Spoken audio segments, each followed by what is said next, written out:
സുപ്രസിദ്ധ Marian തീർത്ഥാടന കേന്ദ്രമായ Kottayam Vimalagiri cathedral, Vimalagiri അമ്മയുടെ പുണ്യഗേഹം അനേകം മക്കൾക്ക് ആശ്വാസവും സന്തോഷവും ആനന്ദവും സൗഖ്യവും സൗഭാഗ്യവും നൽകുന്ന പരിശുദ്ധ അമ്മയുടെ അത്ഭുത ഭവനത്തിന്റെ പേരാണ് വിമലഗിരി കത്തീഡ്രൽ. അനേകായിരം മക്കൾ ഓരോ വർഷവും തീർത്ഥാടകരായി കേരളത്തിൽ നിന്നും കേരളത്തിന് പുറത്തു നിന്നും എത്തി അമ്മയുടെ പ്രത്യേക അനുഗ്രഹം പ്രാപിക്കുന്ന ഒരു തീർത്ഥാടന കേന്ദ്രം. നാട്ടുകാർ ഈ ആലയത്തെ അങ്കത്തട്ട് പള്ളി എന്ന് വിളിക്കുന്നു.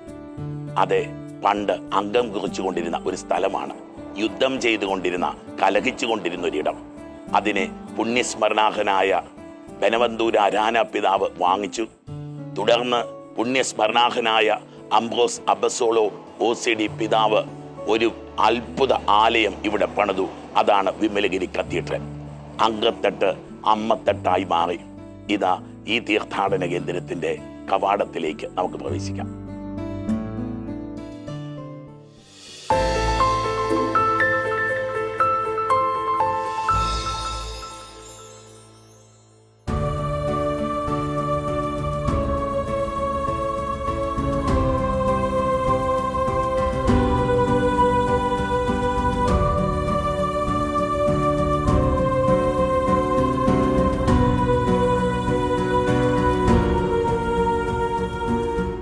ദേവാലയങ്ങളുടെ ദേവാലയം, അമ്മ ദേവാലയം എന്നൊക്കെ പറയുന്നത് ജെറൂസലേം ദേവാലയം തന്നെയാണ്.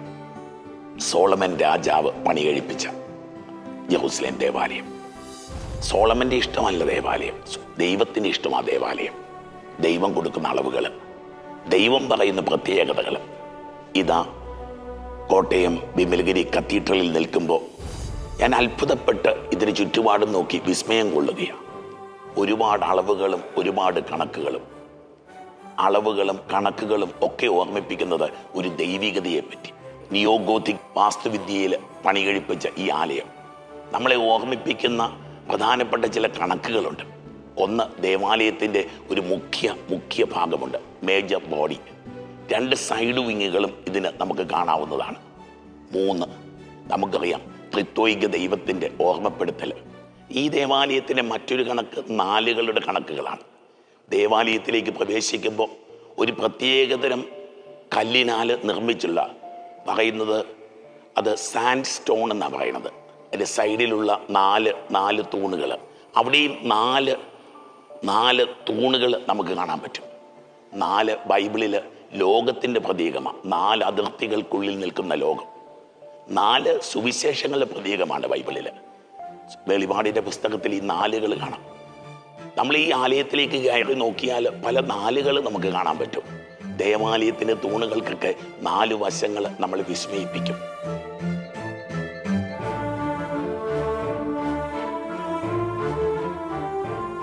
ഈ ദേവാലയം ദൈവത്തിന്റെ മഹത്വത്തെ വിളംബരം ചെയ്യുക. കേരളത്തിലെ ഏറ്റവും ഉയരം കൂടിയ ഗോപുരമുള്ള ദേവാലയമായത്. 184 അടി ആ കുരിശിന്റെ മുകളിൽ എത്തുമ്പോഴേക്കും ഉയരം, 183 അടി നീളം, 61 അടി വീതി. അങ്ങനെ വിശാലമായ ഈ ദേവാലയം, സുന്ദരമായ ഈ ദേവാലയം. പ്രിയപ്പെട്ടവരെ, ഞാൻ സെമിനാരി ചേരാനായിട്ട് ട്രെയിനിൽ ഇങ്ങനെ വരുമ്പോൾ ഉണ്ടല്ലോ, എൻ്റെ വീട് ചെങ്ങന്നൂരാണ്. അവിടെ നിന്ന് ഇങ്ങനെ വരുമ്പോൾ ഉണ്ടല്ലോ, ആ ട്രെയിനിൽ ഇരുന്ന് ഈ ദേവാലയം ഞാൻ കാണും. നമ്മൾ നാഗമ്പട പാലത്തിൽ നോക്കി കഴിഞ്ഞാൽ ഈ ദേവാലയം കാണും. ഈ കോട്ടയത്തിൻ്റെ പല ഭാഗങ്ങളിൽ നിന്നും പ്രിയപ്പെട്ടവരെ ഈ ദേവാലയം കാണും. അത്ര എല്ലാവരുടെയും ദൃഷ്ടിക്ക് ഗോചരമായ രീതിയിൽ തിളങ്ങി പ്രശോഭിക്കുന്ന ദൈവത്തിൻ്റെ മഹത്വത്തെ വിളിച്ചോതുന്ന അമ്മയുടെ സാന്നിധ്യവും അമ്മയുടെ സഹായവും നമുക്ക് അനുഭൂതിമാക്കുന്ന സുന്ദരമായ ഈ ദേവാലയം. നമ്മൾ ദേവാലയത്തിനുള്ളിലേക്ക് പ്രവേശിക്കുമ്പോൾ ഒരു ഇടനാഴിയിലൂടെ, ഒരു ടണലിലൂടെ കടന്നു പോകുന്ന അനുഭവം. കർമ്മലീത്ത സ്പിരിച്വാലിറ്റിയുടെ ഒരു പ്രത്യേകതയാണ്. ഇരുട്ടിലൂടെ കടന്നുപോയി പ്രകാശത്തിലെത്തുന്ന ഒരു അനുഭവം. വാസ്തവത്തിൽ ഒരു പ്രധാന ഇടനാഴിയും സൈഡുകളിലെ 2 സൈഡ് ഇടനാഴികളും കാണാം. ഇതിൻ്റെ ഇരുവശമുള്ള ജനലുകൾ 12 എന്നൊരു സംഖ്യ ഓർമ്മിപ്പിക്കുക. 12 ജനലുകൾ 2 വശം. 12 അപ്പോസ്തലന്മാര്, 12 പിതാക്കന്മാർ, 12 ഗോത്രങ്ങൾ. ആ 12 വിൻഡോസിലൂടെ കടന്നു വരുന്ന നേരിയ വെളിച്ചമാണ് ദേവാലയത്തിനുള്ളിൽ പ്രകാശമായി മാറുന്നത് എന്ന് കാണുമ്പോൾ അറിയാതെ ഒരു തരിപ്പ് നമുക്ക് കയറി തുടങ്ങും. അന്ധകാരമായിരിക്കുന്ന ഇടനാഴിയിലൂടെ നടക്കുന്നവന് ദൈവം നൽകുന്ന ഒരു പുതിയ പ്രകാശം. വീണ്ടും നമ്മൾ ദേവാലയത്തിലേക്ക് നടക്കുമ്പോൾ നമ്മൾ കാണുന്ന 12 ആർച്ചുകൾ, 12 ആർച്ചുകൾ, അതകത്തും പുറത്തുമുള്ള 12 ആർച്ചുകൾ, വാരിയലുകളാണ്. നിയോഗോത്തിക് സ്ട്രക്ചറിന്റെ ഒരു പ്രത്യേകതയാണ് വാരിയലുകളിൽ ബന്ധിപ്പിച്ച് നിർത്തിയിരിക്കുന്ന ആലയം. ഒരു മനുഷ്യ ശരീരമാണ് വാസ്തവത്തിൽ ഇത്. ഈ ദേവാലയത്തിന് ഒരു മനുഷ്യ ശരീരത്തിലെ ഭാവമുണ്ടെന്നാണ് പണ്ഡിതന്മാർ അഭിപ്രായപ്പെട്ടിരിക്കുന്നത്. 2 കൈകളും 2 കാലുകളും ഒരു ഉടലുമുള്ള ഒരു വലിയ ശരീരം എങ്ങനെയോ ആ ശരീരത്തിന്റെ പ്രതീകമാണ്. സഭ ക്രിസ്തുവിന്റെ ശരീരമാണ് എന്നുള്ള ഓർമ്മപ്പെടുത്തലുണ്ട്. വീണ്ടും ഈ വാരിയലുകൾ തമ്മിൽ ചേർന്ന് നിൽക്കുന്നു. ഈ വാരിയലുകൾ തമ്മിൽ ചേർന്ന് നിൽക്കുന്നത് ഹൃദയത്തെ, ആന്തരിക അവയവങ്ങളെ മൂടിയാണ്.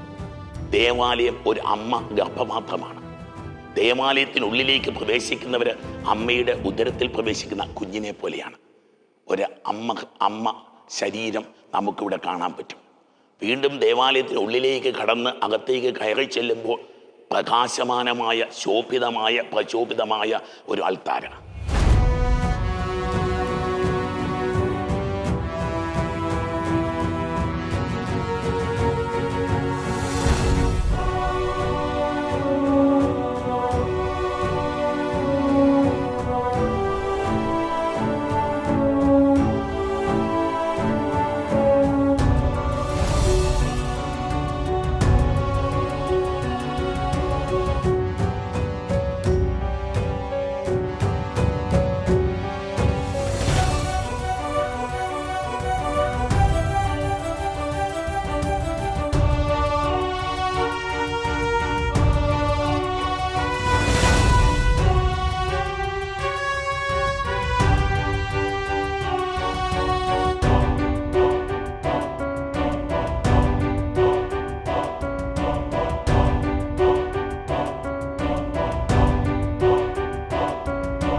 ദേവാലയത്തിന്റെ ഉള്ളിലേക്ക് കടന്നു വരുമ്പോൾ പ്രിയപ്പെട്ടവരെ, ഒരു വിധത്തില് നമ്മൾ ലോകത്തിന്റെ അന്ധകാരത്തിൽ നിന്ന് പ്രകാശത്തിലേക്ക് കടന്നു വരുന്ന ഒരു പ്രതീതിയാണ്.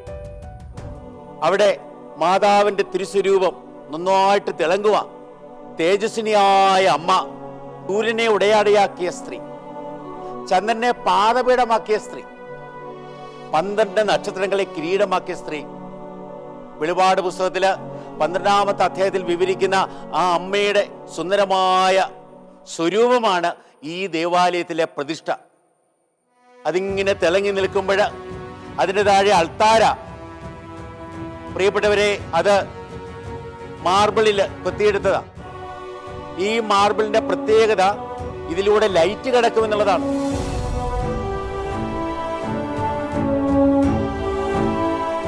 അപ്പം നമ്മൾ ഒരു വിധത്തിൽ അൾത്താരയും തിളങ്ങുക. അങ്ങനെ ഒരു വിധത്തിൽ പറഞ്ഞാൽ ദൈവസന്നിധിയിലേക്ക്, സ്വർഗത്തിലേക്ക്, സ്വർഗത്തിന്റെ പ്രകാശത്തിലേക്ക് മുന്നേറുന്ന ഒരു അനുഭവമാണ് പ്രിയപ്പെട്ടവരെ നമുക്കിത് തരിക.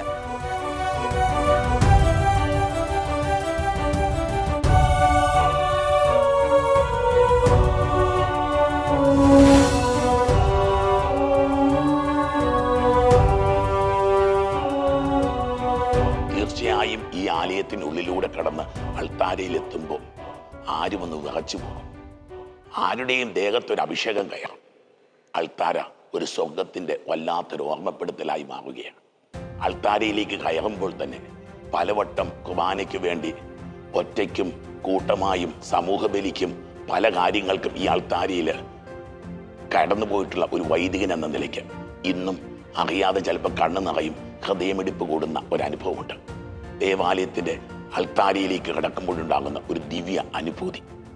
അവിടെ എത്തുമ്പോൾ അത്ഭുതപ്പെടുത്തുന്ന കാഴ്ച വെളിപാടിന്റെ പുസ്തകം 12-ാം അധ്യായം അതിങ്ങനെ മുമ്പിൽ തെളിഞ്ഞു വരികയാണ്. 12 നക്ഷത്രങ്ങളെ കിരീടമാക്കിയ, ചന്ദ്രനെ പാദപീഠമാക്കിയ, സൂര്യനെ വസ്ത്രമാക്കിയ ഒരു സ്ത്രീ. ഇതാ പരിശുദ്ധ അമ്മ. ആ അമ്മയുടെ അത്ഭുത രൂപം എന്ന് ഞാൻ പറയും. ഈ അമ്മയുടെ മറ്റൊരു പ്രത്യേകത, കേരളത്തിലോ വേറെ എവിടെയും ഈ ഒരു തിരുസ്വരൂപം കാണില്ല. സ്പെയിനിൽ നിന്ന് കൊണ്ടുവന്ന ഈ തിരുസ്വരൂപത്തെ പറ്റി പറഞ്ഞു കേട്ടിട്ടുള്ളത്, പുണ്യസ്മരണാഹനായ അംബ്രോസ് പിതാവിന്റെ ബന്ധുക്കൾ നാട്ടിലെത്തിയപ്പോൾ പറഞ്ഞത്, ഈ രൂപം നിർമ്മിക്കുവാനായിട്ട് മാസങ്ങളെടുത്തു. വലിയ തുക കൊടുത്ത് ഒരു പ്രത്യേക ശില്പിയെ കൊണ്ട് ഇത് മെനഞ്ഞെടുത്തു എന്ന് പറയാം. വലിയ വിലപിടിപ്പുള്ള ഒരു ഒരു ഒരു രൂപമാണിത്. ഞാൻ ഓർക്കുന്നത് പണത്തിൻ്റെ വിലപിടിപ്പില്ല, അതിലും എത്രയോ വിലപിടിപ്പ്. അനേകായിരങ്ങളുടെ മനസ്സിലെ ഒരു ദൈവ പ്രതീക്ഷയായി പരിശുദ്ധമ്മ. ആ തിരുസ്വരൂപത്തിന് ഇരുവശവും നമ്മെ ഓർമ്മപ്പെടുത്തുന്നത് കർമ്മലീത്ത ആത്മീയത. ജപമാലയും ഉത്തരീയവുമായി നമുക്ക് നീട്ടുകയാണ് പരിശുദ്ധമ്മ. ഉത്തരീയം നമുക്കറിയാം, ഒരു ക്രിസ്ത്യാനിയുടെ, ഒരു വിശ്വാസിയുടെ, ഒരു മരിയ ഭക്തന്റെ അടയാളം. സൈമൺ സ്റ്റോക്കിന് കൊടുത്ത വാഗ്ദാനമായിരുന്നല്ലോ, ഈ ഉത്തരീയം ധരിച്ച് മരിക്കുന്നവർ ഒരിക്കലും നരകത്തിൽ പോവില്ല. അതുപോലെ ജപമാലയെ പിടിക്കുന്നവർ അമ്മയുടെ കയ്യിൽ പിടിക്കുന്നു, ജപമാല ചൊല്ലുന്നവരെ അമ്മ കയ്യിൽ പിടിക്കുന്നു. സ്വർഗവുമായിട്ട് ബന്ധിപ്പിക്കുന്ന രണ്ടടയാളങ്ങൾ ഈ അൾത്താരയിലല്ലാതെ വേറെ ഏതെങ്കിലും ദേവാലയത്തിൻ്റെ അൾത്താരയിൽ ഉത്തരീയവും ജപമാലയും പ്രതിഷ്ഠിച്ചിട്ടുണ്ടോ എന്നെനിക്ക് അറിഞ്ഞുകൂടാ. ഇല്ല എന്ന് തന്നെ ഞാൻ വിചാരിക്കും. ഇത്രയും വലിപ്പമുള്ള ജപമാല വേറെ ഏത് ദേവാലയത്തിലാണ് ഉള്ളത് എന്നും കൂടി ഞാൻ സംശയിക്കുക. മനോഹരമായിട്ടുള്ള ആ അൾത്താരം.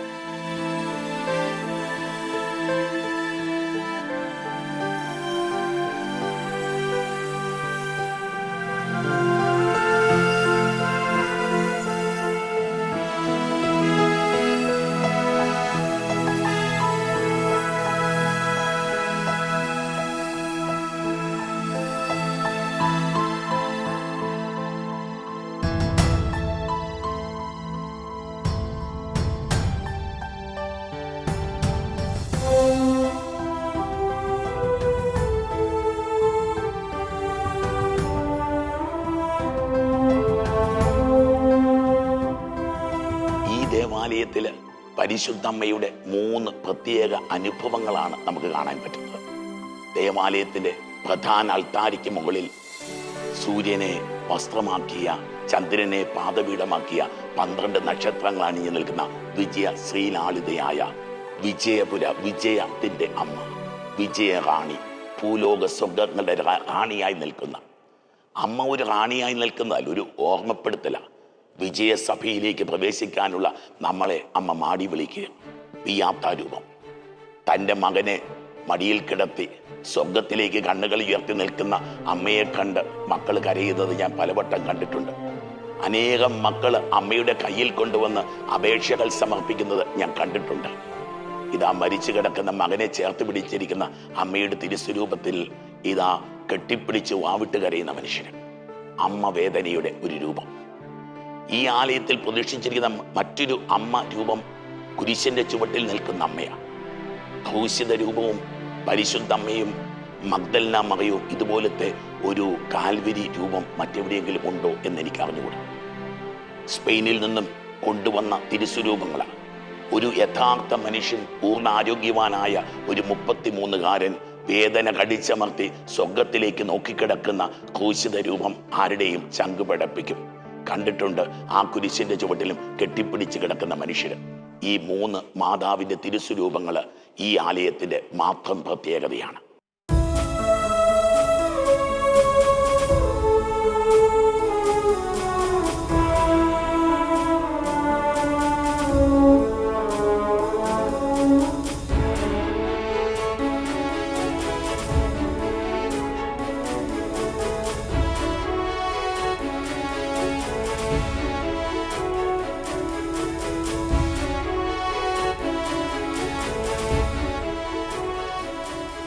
ഈ ദേവാലയത്തിന് 2 സൈഡ് അൾത്താര ഓൾട്ടേഴ്സാണ് ഉള്ളത്. ഒന്ന് തിരുഹൃദയനാഥന്റെ തിരുസ്വരൂപം. ദേവാലയം നമുക്കറിയാം 1950കളിൽ ദേവാലയം പണിയിക്കപ്പെടുമ്പോൾ തിരുഹൃദയ ഭക്തി കേരള സഭയിൽ വളരെ ശക്തമായിരുന്നു. അതുകൊണ്ടായിരിക്കണം തിരുഹൃദയ സ്വരൂപം അൾത്താരയുടെ വലതുവശത്ത് സ്ഥാപിച്ചിരിക്കുന്നത്.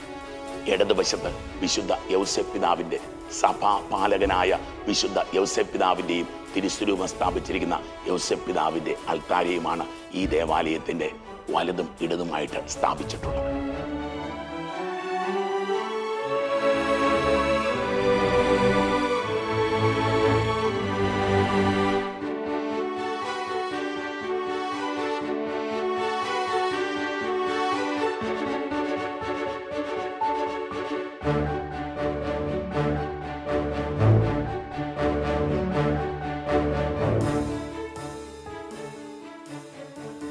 ഈ മനോഹര ദേവാലയത്തിൻ്റെ ഏറ്റവും വലിയ പ്രത്യേകത എനിക്ക് തോന്നുക, എവിടെ നിന്ന് നോക്കിയാലും ആകാശത്തിലേക്ക് വിരൽ ചൂണ്ടി നിൽക്കുന്ന ഒരു ദേവാലയം. ആകാശത്തിലേക്ക് വിരൽ ചൂണ്ടി നിൽക്കുന്ന തമ്പുരാൻ കർത്താവ് അറിയാതെ സ്വർഗത്തിലേക്ക് മനസ്സുയർത്താനും ദൈവത്തിങ്കിലേക്ക് നോക്കാനും പ്രേരിപ്പിക്കുക ഇതിൻ്റെ ഓരോ ഗോപുരങ്ങളും. പ്രധാന ഗോപുരം ഇതാ ദൈവത്തിങ്കിലേക്ക് ശിരസ്സുയർത്തി നിൽക്കുന്ന ഒരു മനുഷ്യ ശരീരം, ദൈവത്തിലേക്ക് ശിരസ്സുയർത്തി നിൽക്കുന്ന ഒരു വ്യക്തിയെ തോന്നിപ്പിക്കുക. വീണ്ടും നാലുകളുടെ കണക്കുകൾ ഗോപുരങ്ങളിലും നമുക്ക് കാണുവാൻ പറ്റും. ഭൂമിയും സ്വർഗവും ഒന്നുചേരുന്ന ഒരനുഭവം. കത്തീഡ്രലിലെ വശങ്ങളിലേക്ക് നീങ്ങുമ്പോൾ വീണ്ടും ഹൃദയമിടിപ്പ് കൂടും. കാരണം അവിടെ ഒരുപാട് കരങ്ങൾ മുകളിലേക്ക് നീട്ടി നിൽക്കുകയാണ്. ഓർമ്മിപ്പിക്കുന്നത് ഈ ആലയത്തിൽ വരുന്ന നാനാജാതി മതസ്ഥരായ മക്കളുടെ ഉയർത്തിയ കരങ്ങൾ. ദേവാലയ നിർമ്മിതിയെപ്പറ്റി പഴമക്കാർ പറഞ്ഞു കേട്ടിട്ടുണ്ട്. അന്ന് ഈ ദേവാലയം പണിയാനെത്തിയ മനുഷ്യർ മുഴുവൻ ഈ ആലയത്തിൽ വന്ന് പ്രാർത്ഥിക്കുമായിരുന്നത്രേ. ഇവിടെ ഈ തിരുസ്വരൂപങ്ങൾ വിദേശത്തുനിന്ന് സ്പെയിനിൽ നിന്ന് അഭിവന്ധ്യ അംബ്രോസ് പിതാവ് കൊണ്ടുവന്നപ്പോൾ ഇവിടെ കൊണ്ട് ഇറക്കി കഴിഞ്ഞപ്പോൾ ജനമെല്ലാം അത്ഭുതത്തോടെ ദൈവത്തെ കാണുന്ന കൗതുകത്തോടെ ആ തിരുസ്വരൂപങ്ങളെ നോക്കി നിന്നു.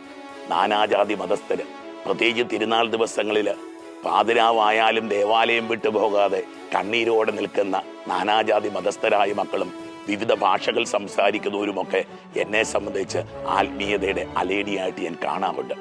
ദേവാലയത്തിൽ ഗോതിക് രൂപത്തിന് മുകളിലൂടെ വിവിധയിടങ്ങളിലായി കാണുന്ന ഗോളരൂപങ്ങൾ, വൃത്താകൃതിയിലുള്ള ശില്പങ്ങൾ ഓർമ്മിപ്പിക്കുന്നത് ഭൂമിയെയാണ്, സൂര്യനെയാണ്, സർവ്വഗോളങ്ങളെയുമാണ്. അതെ, സ്വർഗത്തിലേക്ക് കൈനീട്ടുന്നവന് സ്വർഗത്തിൽ നിന്ന് കൊടുക്കുന്ന അപ്പത്തെയാണ്. ഈ ആലയത്തിൻ്റെ പുറത്ത് നിൽക്കുമ്പോൾ തോന്നുന്ന മറ്റൊരു ചിന്ത, ഈ ദേവാലയം വല്ലാതെ വിളിക്കുന്നു, പെട്ടെന്നകത്തേക്ക് വരിക, പെട്ടെന്നകത്തേക്ക് വരിക. ഈ കരങ്ങളൊക്കെ അകത്തേക്ക് നമ്മളെ വലിച്ചടിപ്പിക്കുന്ന ഒരു അനുഭവമുണ്ട്. അകത്തും പുറത്തും ഒരേപോലെ ആത്മീയത തിങ്ങി നിൽക്കുന്ന ഒരു ദേവാലയം.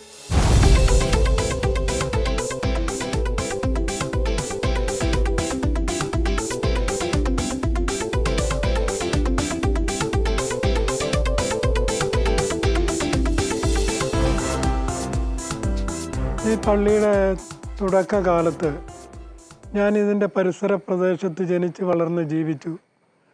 ഞാൻ 2ാം ക്ലാസ്സിൽ 3 കൊല്ലം ഗുസ്തി പിടിച്ച് പഠിത്തമൊക്കെ ഉഴപ്പി നിൽക്കുന്ന സമയത്താണ് ഇതിൻ്റെ പണിയുടെ ആരംഭം. ആരംഭകാലത്ത് ഞാൻ ഈ പണിയോട് അനുബന്ധിച്ച് ശില്പികൾ കല്ല് ചെത്തി അതിൻ്റെ വേസ്റ്റായിട്ട് വരുന്ന ചീളുകല്ലുകൾ തല്ലിപ്പൊട്ടിച്ച് മെറ്റിലടിക്കുന്ന തൊഴിൽ ചെയ്യുകയും കൂലിക്കല്ല, ഒരു നേരം ആഹാരത്തിന് വേണ്ടി പഠിത്തം ഉപേക്ഷിച്ച് നടക്കുന്ന ഒരു കാലത്ത് ഒരു ഒളിവ് സങ്കേതം പോലെ ഞാൻ കഴിഞ്ഞുകൂട്ടി. അങ്ങനെ കഴിയുന്ന കാലത്ത് ഇവിടെ ഈ പള്ളി പണിയുന്ന സമയത്ത് കൊമരവം ഇടവകയിൽ നിന്നും വേളൂർ ഇടവകയിൽ നിന്നും അനേകം വിശ്വാസികൾ കടന്നു വരികയും അവർ വരുമ്പോൾ മുട്ട, വരാൽ, വട്ടവൻ ഇതൊക്കെയായിട്ട് വന്ന് ഈ വട്ടവനെയും വരാലിനെയൊക്കെ വലിയൊരു ടാങ്കിലുണ്ടായിരുന്നു. ആ ടാങ്കിലിട്ട് അതിൻ്റെ ഇഴുക്കൽ വെള്ളവും ഈ മുട്ടയുടെ കരിവും വെള്ളയെല്ലാം കൂടി ചേർത്ത് തുർക്കി കുമ്മായം വലിയൊരു റൗണ്ടിൽ വേണ്ട ഒരു 50 അടി അകലം വരുന്ന ചുറ്റളവ് ഉള്ള ഒരു റാഡാണ് ആ കുമ്മായം കൂട്ടുന്നത്. അത് തുർക്കി കുമ്മായമാണ്. അത് കുമ്മായവും ഈ ഇഴുക്കൽ വെള്ളവും മുട്ടയും ഈ ഓടിൻ്റെ കഷ്ണങ്ങളും ഇഷ്ടികയുടെ കഷ്ണങ്ങളും എല്ലാം കൂടി ചേർത്ത് 2 പോത്തിനെ വെച്ചാണ് ഈ കുമ്മായം ആട്ടുന്നത്. ആ കുമ്മായം ആട്ടി അത് കറക്കുന്ന കൂട്ടത്തിൽ പോത്തിൻ്റെ പുറകെ ഞാൻ നടന്നിട്ടുണ്ട്. അങ്ങനെ പണിയുന്ന സമയത്ത് ഒരു 10-200 തൊഴിലാളികളോളം അധ്വാനിച്ച് ഈ ശില്പികൾ തീർക്കുന്ന കല്ലുകൾ അത് ചുവന്ന് കൊണ്ടുവന്ന് നിരത്തുകയും അവിടെ നിന്ന് നട്ടാശ്ശേരിയിൽ നിന്ന് മുള വെട്ടി ചങ്ങാടം കെട്ടി ഇവിടെ കൊണ്ടുവന്ന് എലിപ്പനിക്കാട്ട് കടവിൽ കൊണ്ടുവന്ന് അവിടെ നിന്ന് പിടിവണ്ടിയെ കയറ്റി ചുമന്ന് ഇവിടെ കൊണ്ടുവന്ന് നില കെട്ടി, അങ്ങനെ നിലയിൽ നിന്നാണ് ഈ ദേവാലയം പണിതത്. റാഡിലാണ് സർവ്വസാധനം മുകളിലോട്ട് എത്തിച്ചത്. റാഡ് എന്ന് പറയുന്നത് ഒരു വലിയൊരു ചക്രം തടി കൊണ്ടുണ്ടാക്കിയിട്ട് അതിന് 2 ക്രോസ് 4 കമ്പി ഇങ്ങനെ കുരിശ് പോലെ വെച്ചിട്ട് ആ 4 സൈഡിൽ നിന്ന് ആൾക്കാർ നിന്നിട്ട് കറക്കുകയാണ് സാധനം മുകളിലോട്ട് കയറ്റിക്കൊണ്ട് പോയിക്കൊണ്ടിരുന്നത്. അങ്ങനെ ഈ പണി 8 വർഷക്കാലം നീണ്ടു നിന്ന അധ്വാനത്തിൻ്റെ ഫലമായിട്ട് അത് പൂർത്തീകരിച്ചു. ഇതിൻ്റെ ചരിത്രങ്ങൾ പഠിക്കുവാനായിട്ട് കഴിഞ്ഞില്ല.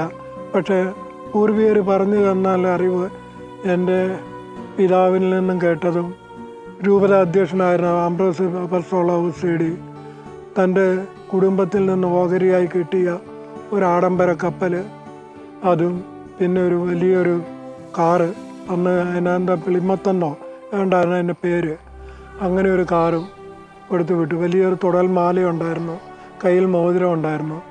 ഈ കപ്പൽ വിറ്റു, പണി തുടങ്ങി. അത് പൂർത്തീകരിക്കാൻ തികയാതെ വന്നപ്പോൾ കാറ് വിറ്റു. കാറ് വിറ്റ് കഴിഞ്ഞിട്ട് പിന്നെ തുടൽമാല വിറ്റു, മോതിരം വിറ്റു. പിന്നെ ഒരു വെള്ളി മോതിരമാണ് കയ്യിൽ ഉണ്ടായിരുന്നത്. ഒരു 6 അടി ഉയരമുള്ള അജാന ഭാവുമായിരുന്ന ഒരു പുൽഖാൻ താടിയുള്ള വെള്ളക്കാരനായ ഒരു സായിപ്പ് പിതാവായിരുന്നു. വിജയപുരം രൂപതയുടെ 2ാം നിലയിൽ പിതാവിൻ്റെ മുറിയിൽ തറയോട് 2 മുട്ട് കുത്തി നിന്ന പാട് കുഴിവായിരുന്നു. ആ കുഴിവിൻ്റെ അകത്ത് നിന്നുകൊണ്ടാണ് പ്രാർത്ഥിക്കുന്നത്. പ്രാർത്ഥിക്കുന്ന സമയത്ത് കണ്ണീര് വീണ് ആ തറയോടിൽ ഇങ്ങനെ പാടായിട്ട് കിടക്കുമായിരുന്നു. ഒരു അത്രയ്ക്ക് ചങ്ക് പൊട്ടിയാണ് കരഞ്ഞ് പ്രാർത്ഥിച്ച ഇടവ ജനത്തിന് വേണ്ടി നിലവിളിച്ച് പ്രാർത്ഥിക്കാൻ ഒരു ഇടയനുണ്ടായിരുന്നു. ആ പ്രാർത്ഥനയുടെ ഫലമായിട്ട് ഈ 5 ജില്ലകളിൽ ജനങ്ങൾ ക്രിസ്ത്യ വിശ്വാസത്തിൽ വന്ന അടിമത്തത്തിൽ നിന്നും സ്വതന്ത്രമായി, വിശ്വാസത്തിൽ സ്വതന്ത്രമായി അവരിന്ന് നല്ല നിലയിൽ ജീവിക്കുന്ന തലമുറകൾ.